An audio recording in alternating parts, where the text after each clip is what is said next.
ഇന്ന് നമുക്കൊരു ബിരിയാണി ഉണ്ടാക്കിയാലോ? അതും വെറൈറ്റി ആയ ഒരു ബിരിയാണി. ഇതുവരെ ഇങ്ങനെ ഒരു ബിരിയാണി കഴിച്ചിട്ടില്ലെങ്കിൽ തീർച്ചയായിട്ടും ഒരു വട്ടമെങ്കിലും കഴിച്ചു നോക്കണം കേട്ടാ.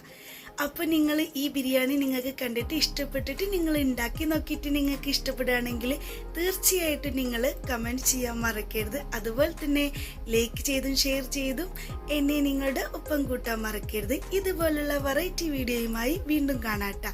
അപ്പോൾ ഇതിന്റെ ഫുൾ വീഡിയോ നമ്മളെ ചാനലിലുണ്ട്, ഓടിപ്പോയി ഒന്ന് കണ്ടിട്ട് വരൂ.